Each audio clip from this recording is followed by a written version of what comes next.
All right, well, I don't see any questions. I do see we had some new people join the Syndicate, so welcome if you are new here live or you're watching the recording. Great to have you. So what I want to discuss today, trying to develop a plan or anything that you're trying to do, the biggest and most important thing is how you read the market. And in terms of what I mean by that is labeling your trend, market structure, all that stuff. What levels, what points, what swing areas, what highs and lows are important? This is probably one of the biggest questions that I think that we get asked as coaches for traders when they're trying to get started at the beginning, and they don't have a plan yet. They're not sure. They're trying to learn to read the market. They're trying to do new structure high, new structure low, which is all covered in your NTO training course, right? They're like, well, what swings are important? I know you gave some. You could use zigzag, which might help. If you've got the swing indicator, you can kind of use that to get an idea of breaks of structure. But is there another way? Is there another way that I can determine the important or relevant swings in the market as I'm trying to label it as I go and do my line tool practice, right? Which is this, right? We take our line tool and we start to draw on the market swings, right? And the question is, well, why that one? Why did you draw from here to there and you didn't draw from here to here? Is it wrong? Is this right? Or when traders send us their charts, right? When they're in our transformation course and they're looking for support like that, and they're sending us charts and they're like, wow, I'm doing it like this, and is that right? These are the right swings? So first off, this is a visual exercise. So step one thing to know is visual, right? Everyone's visual acuity is different when you look at a chart. When I look at a chart and when you look at a chart and when someone else looks at a chart, right, we are seeing different things. That can be based on practice. It can be based on different training. However, if we are following the same kind of framework for determining market swings movement that are relevant that we need to pay attention to, we should come up with pretty much the same thought in terms of, well, that was a market swing that I would draw or that I would pay attention to, for example. So it should be close. Now, it's not going to be close at the beginning because many of you are getting started with this. So what I want to do is offer, aside from what have already been offered in the NTO course, is an additional way to determine market swings. We're going to do that using the RSI. So let's say for a moment, let's just scrunch up the chart real big. Now, it's really easy to see these moves, right? Really easy to see these market swings. Correct? Give me a yes if you think that it's easy to see those. Easy to spot. Easy to identify, right? Those are easy. And we call those, sore thumb moves. Like sore thumb, meaning if you're not from the United States, we say that, a sore thumb, thing that sticks out is if you hit your thumb with a hammer and it's all big and swollen and it hurts, right? So it's big and swollen, so it's a sore thumb. It sticks out. It's obvious, right? You can see it. You hit your thumb with a hammer anytime any of you have ever done that. It hurts and it gets swollen and it gets big and it gets obvious and you can see it, right? So that's the point, right? Sore thumb moves, things that are obvious to see. And when we get started with teaching this is what we say, scrunch up your charts real big, zoom out, and then just take the biggest moves that you can see. Are there more moves inside of here? Yes. Are they all, which ones are important? They're all important, right? But what you got to do is start off somewhere. Crawl, walk, run, right? We don't run before we can walk, usually. We don't run before we can crawl, certainly not, right? So you need to start at the beginning and work your way forward. Many traders just jump in and they don't start off somewhere, basic and then progress. They all want to get to the end of the result, which is trading. I want to trade, I want to trade, I want to trade, I want to plan, I want to trade. Listen, you've got to start somewhere. Think about everything else you've done in your life that you've become good at. Did you start at the end? No, right? You didn't start at the end result doing it. You started at the beginning and you learned. You went to school for years and years to do whatever. You went to grade school, high school. Maybe you went to college. Maybe you went to a tech school, a skills-based school where you learned a specific skill. Whatever, you went somewhere. Somebody taught you something and you learned how to do it over time. You didn't just jump into algebra. What did you learn how to do first?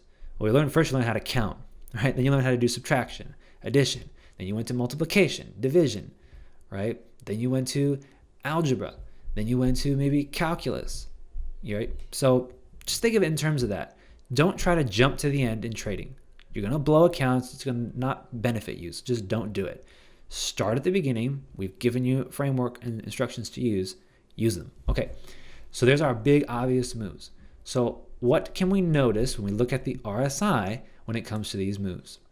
So we would start at the top here and we see that, well, this is our highest point, and we start to fade off and come down from there before we get to these obvious moves that we just drew.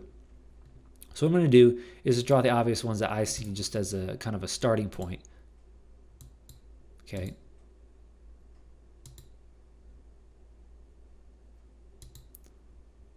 And this kind of moving sideways here, consolidation, right? Before we finally drop off.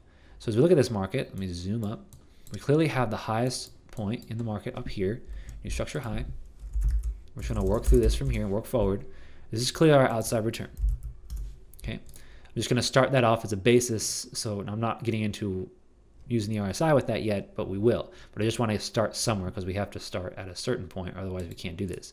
So I'll just accept the fact that I'm saying this is new structure high here, broken structure here, and then that becomes our outside return before, right? And that's part of the course in labeling and how we teach. So from there, all these market points here are just wick lows. We don't have a close below this level until here, right? Until that black candle right there. Let me go ahead and label it with an arrow right there. Okay, so we don't get a close below until they're past my pink line. So from there, we can get started. You say, well, as soon as that happens, this begins initial structure low. Right, as soon as that happens, and if we're in the market live, let me go ahead and set up my chart shift a little bit further over here. Let's go 500. Give me some white space, blank space to work with. And if we're in the market live, boop, there it is. The market closes. This is a 60-minute chart, so that's on an hour. See, it was 11 a.m. On June 14th last year. Doesn't matter what time of year. Don't concern yourself with that. Concern yourself with the process. Initial structure low. Okay, so from there, what do we see? Watch the RSI, guys. RSI has gone oversold, correct? Right in here. It's gone oversold. We've got initial structure low, so we are shifting in momentum. Okay, we've shifted in momentum. Now let's just go ahead and follow the market from here. I'm just pressing my arrow key if you're wondering what I'm doing. This is how we also backtest if you're curious. We just set up the charts. If you have a chart that has a shift component, you can shift the market over so you have more blank space to the right. That helps with analysis. That's kind of cool. NinjaTrader does that. So I'm just using my arrow key. This is how you can backtest. People ask, what do I program to use a backtest? The program you already use in your arrow key. That's it? Yes, that's it. It's very simple, and it makes it real time as you can get. We can go candle by candle. You don't need a replay program. Can it help you in certain situations? Yes. It can help you with execution, maybe in day trading scenarios and so on. But you don't need it. It can help you with executing in real-time market movement, maybe get some emotions involved, but it's not absolutely necessary to perform testing. You can just do this arrow key, bop, bop, bop, bop, and just keep doing that. So as we continue to follow the market here, keep watching the RSI. And what we're waiting for here is a condition where the RSI goes overbought, okay? And we're going to use that in terms of the bigger context moves, and I'll give you an even more detailed way that you can look at it as well. But let's just keep watching RSI as my white line. My red line is my overbought. My blue line is my oversold. Don't forget, we went oversold back here. Okay, oversold back there. So what I'm waiting for now would be for the market to go overbought, and it hasn't yet. Okay, now we get oversold again. So what would we do? We would start this process over down here. So from this point, as we start to actually get divergence, RSI is going oversold, we start to diverge, the market begins to bottom out a bit, we cross our 50 line, our 50 number, which is green, right here. We'll use that in a minute here. Okay, but then we end up not getting any higher. We don't go overbought. We don't cross the overbought line here. We almost do on this retracement. See this retracement here? That might be, now visually speaking, I see that, right? Visually, it was something I would draw. But I'm trying to get you guys to have a more quantified way to do it besides just learning and training and spending, hundreds of hours in the charts, which is important. So let's continue to follow the market now. So let's start our process over here. RSI goes oversold again. We have a new structure low in terms of the market move, right? Market's continuing to move down. We're still in initial structure low based on our blue line that I've drawn, the big blue line there, and the dotted line. Now, I understand there's more moves. Just hold that thought for a second. Let's continue to follow the market. Again, what are we looking for? I want to see if the market will go overbought. Okay, we got oversold again. What do? Well, we even broke structure into doing that. So, again, RSI is a measurement of momentum. When our markets move from top to bottom, the momentum is to the downside, right? There should be some selling pressure of some kind. When RSI is moving from the bottom to the top, right, from low to high, we should be seeing buying momentum. It's a measurement of momentum. If we get to the extreme sides, the concept is, well, we've reached the end of the move, in theory. When it may just be a short-lived and we continue to go overbought or oversold again as the market continues to trend. This happens all the time. So you can't just use oversold and overbought conditions to qualify trades. It's a good starting point, but it's not the be-all, end-all. All right, so we start over right here. RSI is oversold. Let's continue to follow the market. Just using my arrow key. Continue to follow, continue to follow. Okay, market goes oversold again. Remember, we crossed back. Right, we crossed back, and now we come back down. Same here. We were oversold. We crossed up, crossed our blue line right here. Nope, then we came back down, did it again. Okay, then we crossed our blue line again. Then we start looking for the market to go up here. Does it do it? No.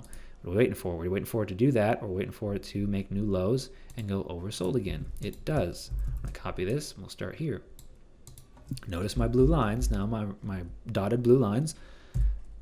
Clearly, we know what's going to happen next because I've drawn my lines, right? So what do we see here? Follow the market.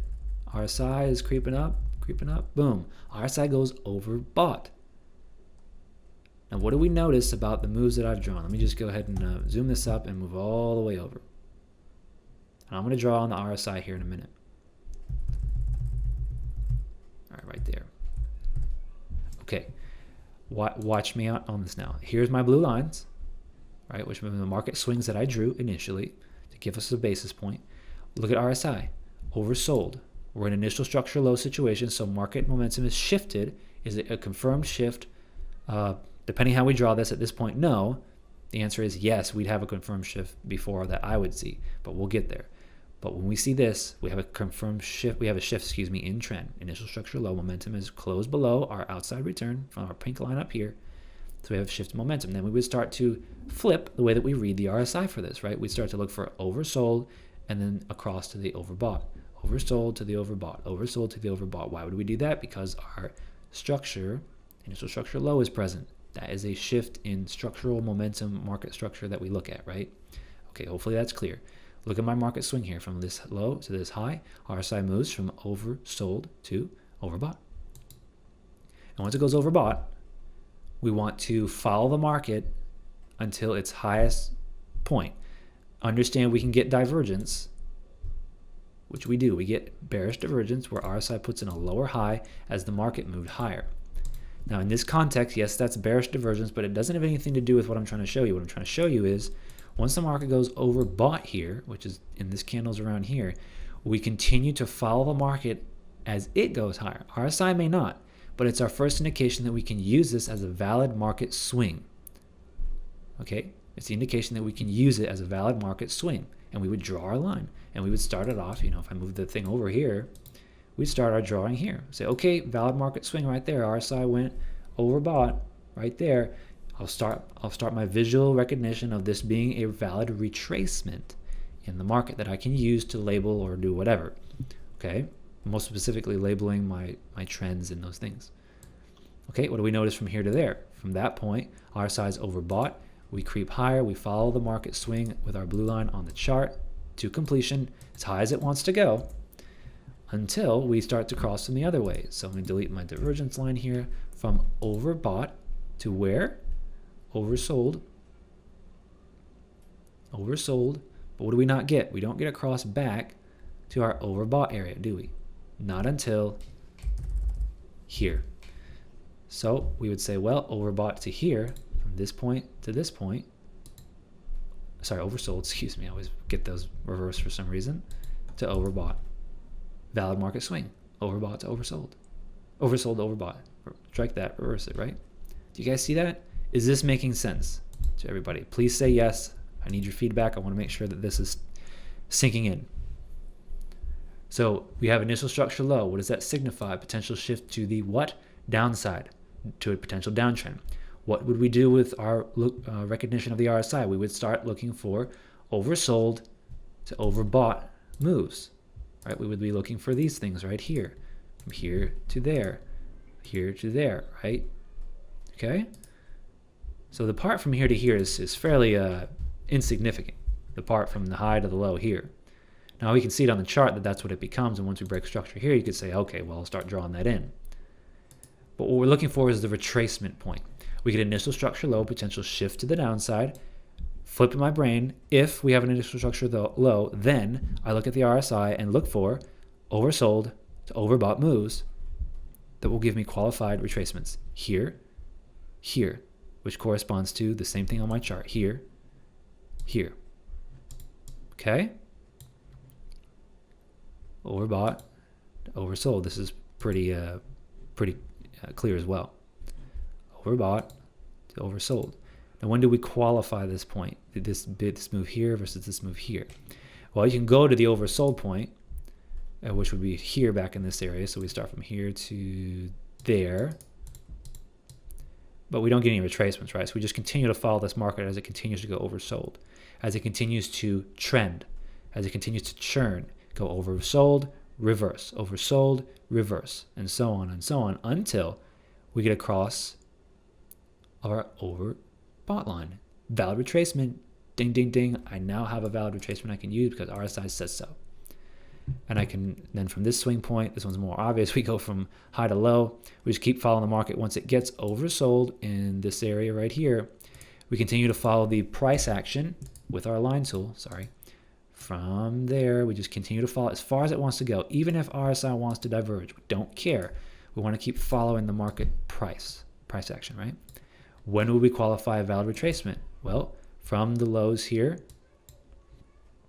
notice that we have a retest of the lows. We get double bottom here, bullish divergence, very convincing. That also crosses the 50 line, so very powerful divergence here with the double bottom, bullish divergence. We are waiting for the cross from the oversold area to an overbought area. Boom, right there. So that becomes, where's my vertical line? It's this one right here, that line. So we go from the low, grab that again, oversold, the lowest price action point, we go from there, would be there to there. So from here to this candle, in real time, it would look something like this. There it is. Boom, RSI goes overbought. I now have a valid retracement I will pay attention to. Before that, I'm not sure. I don't know yet. I'm using my RSI rule from one side to the other, right? Boom, RSI goes overbought. I now qualify this as a valid retracement as part of my price action reading. What would we use that for? Well, if I get a valid retracement, I know that I have a valid swing point as well. I can use these swing points for what? From overbought to oversold. I can use Fibonacci. If I have that, I know that that's a valid swing I'll pay attention to.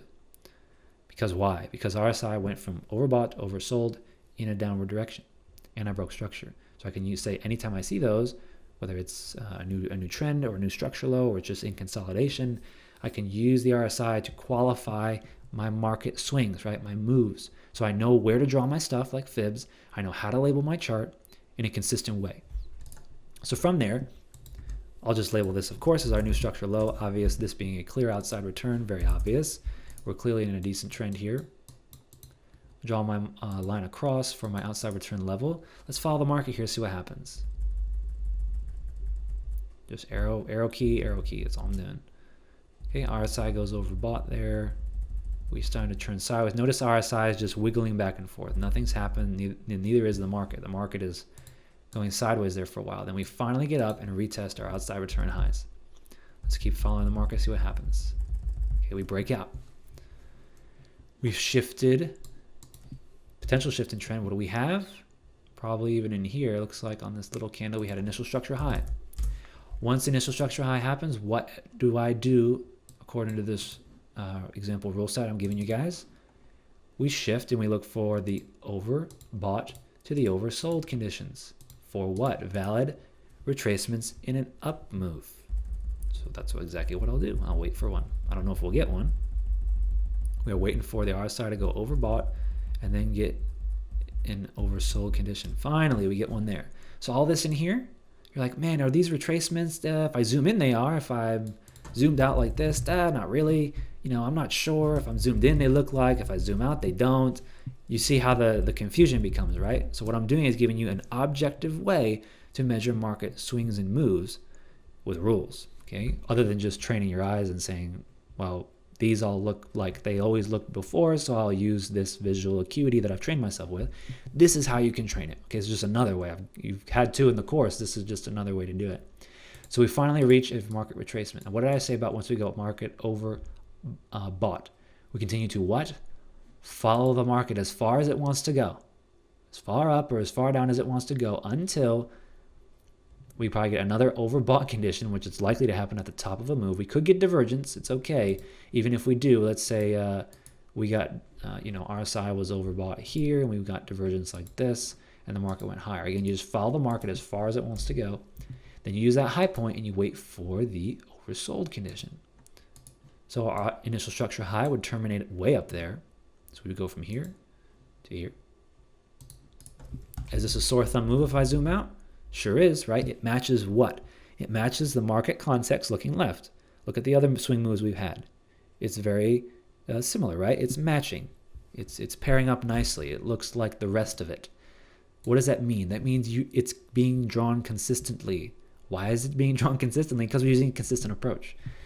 This allows for consistency in your analysis, right? And so on and so on. This allows for you to remain consistent. So we get that market retracement there. Let me use my other line tool. Here to there. And what would I be looking for now? I'd be looking for what? Well, a break of structure would be nice. I don't get that. We end up moving into, I think, consolidation as we start to move sideways. So we get initial structure high. The market retraces off. We get oversold. We get a market move up. Do we get any overbought conditions? We do not. All right, we would follow this then, according to our rules, as long as it wants to go. Once it goes oversold right here. So it goes oversold right here. We continue to follow it to the downside or whichever direction it's going as far as it wants to go until we get an oversold, maybe even divergent type area as a low point to an overbought condition right here. Right there. Oversold to overbought. Now, are there market swings in here? Absolutely. I can see them. You guys can see them too. It's not the point. I'm not trying to ignore them. I'm trying to give you a consistent way to use this method. And we just turned sideways for a long time here. I won't get into all that. And when you get into the consolidation, obviously you're going to have these really obvious whipsaw points from overbought, oversold, oversold, overbought. Look at RSI. It's pretty much in parity with those moves. I've reversed my line tool, but that's okay, right? It's pretty much in parity with those moves in consolidation. Now in a trend, not quite as much, but you can see that in a sideways trade, we're getting plenty of great moves from one side to the other, one side to the other. And we have initial structure, high initial structure, those situations. We also get a lot of consolidation to appear afterwards. It's very common. Here we have a beautiful cipher pattern. If you guys are into patterns. Completing at the 786. Wrong tool. Where's my... There it is. If you guys are interested in this, you can take the Advanced Pattern Trader course or the Transformation course, and we'll teach you these patterns like this. This would be a cipher. Okay. How do I see that? Visual training, right? I've done it 1,000 times. I know what it looks like. And of course, I have rules to go with it. All right. So back to the RSI deal. Is this helpful? I see more of you here than I'm getting yeses. I want you guys to participate. Those of you not saying anything, it's cool. I'm the sit back type too, but right now I want to ask you, did this help you? Okay. Let me know. I need more than one person saying yes. If not, that means you're not getting it. I need to fix something. I got to do it again. Okay. All right, cool. Great, Russ. Great, Emma. Thank you. Okay. All right, good. So Eric says yes. Okay, good, guys. Good. So I'll leave you with one more tidbit on this topic because we talked about, well, what about the news?